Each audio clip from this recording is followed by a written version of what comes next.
So, Brent, if this is new for us, what are some practical ways that we can identify our personal hot spots or danger zones? And how can we build guardrails that leave no room for compromise or secrecy? Yeah, there's a few tools that I use within the counseling setting with clients. Some of them are familiar to the groups. One of them is individual to what I use. Rich had mentioned the three circles previously. That's out of the 12-step AA literature. So we've kind of adapted that into what we do. And just to review for the audience, the inner circle is that relapse circle, that place you promise not to return. The middle circle, we call that the distracted slash triggered circle. Okay, this is where really the boundaries or guardrails are set in that middle circle. That gets into some of those rituals we talked about just a minute ago. And the outer circle is the self-care circle, and that's really the key portion to recovery is living in that outer circle, living your best life, your optimum self. And so, with that, as we look at that middle circle, we probably heard the acronym HALT: hungry, angry, lonely, tired. I added a BS onto that, as in bored and sick. So HALT Huh, BS. Okay. I like it. And there's usually one to two of those that are your go-to. For many guys, is that bored and lonely. Those are the two big ones.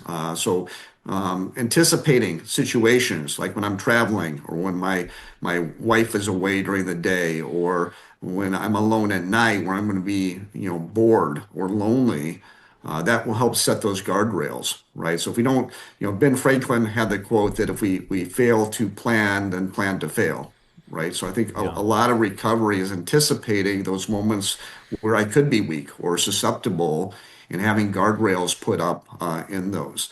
Um, we talked a little bit about the edging behaviors before. That kind of goes into that rituals of just getting up to that edge, maybe, not fully jumping into pornography or masturbation, but, I'm just, I'm looking on social media, I'm looking at non-sexualized images on Google. I'm still getting that dopamine hit that you're talking about, Nick, that can really lead us into further behaviors.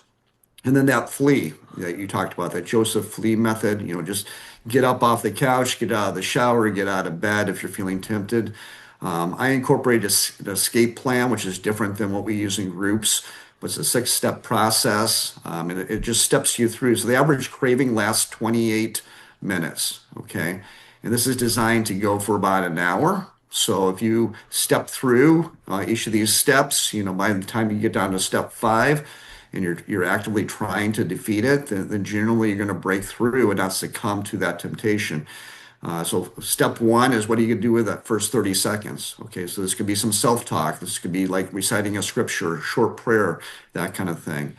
Step two, 1 to 2 minutes. What do you do? So something a little bit longer. I love deep breathing meditation. So deep breathing oxygenates your prefrontal cortex. We talked about a little bit about the limbic brain, right? That emotional side of the brain that gets hijacked and drives us toward those self-coping behaviors.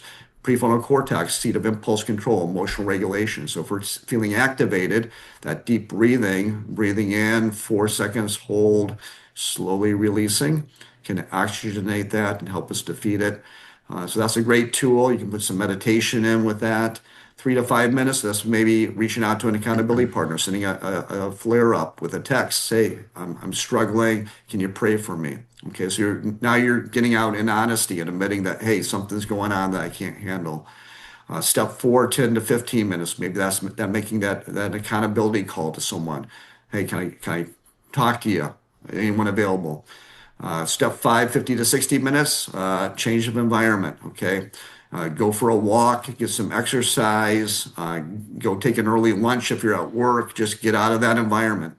And then step six is the nuclear option. Okay, so this may be my last resort. I'm calling my group leader, I'm calling my pastor, maybe I call my wife, say, hey, I'm about to relapse. This is that last, grasp at trying to defeat the the temptation so I don't fall into relapse. So those are just a few tools that I use that may be helpful at these early stages.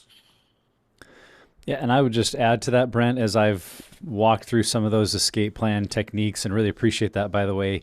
A principle that I've learned and tried to help so many men and women with in recovery is to say you will never regret making a phone call or reaching out too early.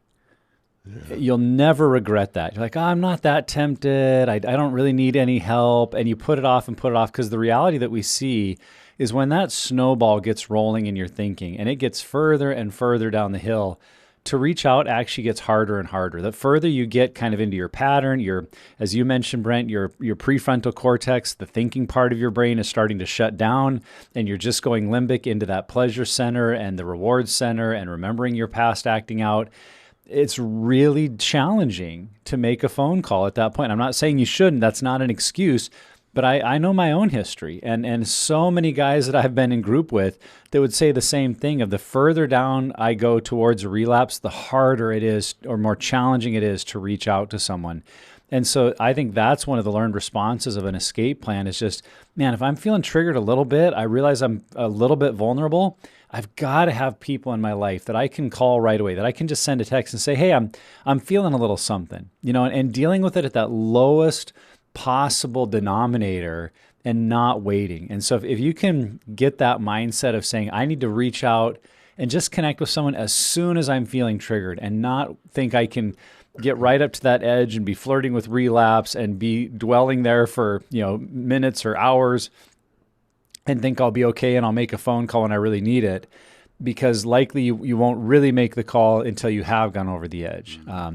So I think having that mindset of the sooner I reach out to someone, the better, that will put us in a good path. Yeah, it's funny because most guys will be like, it's really not that bad, but if you talk to their wife, maybe it's like, well, it's a little bit worse than you think, right?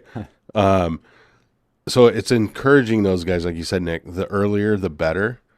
Because if they're doing it earlier and the guys in group were all paying attention and they're faster scale, we can actually maybe help prevent a relapse months in advance. If they're doing really, really well and all of a sudden they start kind of sliding a little bit, and if they're not reaching out and then we're not doing our job as group members or leaders and asking questions and knowing, like Brent's like, hey, Brent, I've noticed in the last few weeks you've kind of slid down a little bit. How are things going? So it kind of falls on the group because it's not just the leaders group. It's everybody in that group. It's our group. Yeah. And to take some ownership in how we care for each other and listen to people, because it could be something really, really small, but it's really got some deep layers that they don't understand or they're not seeing, but the other guys in group can see that. And so, hey, we can actually ask those questions to help prevent a relapse. Yeah.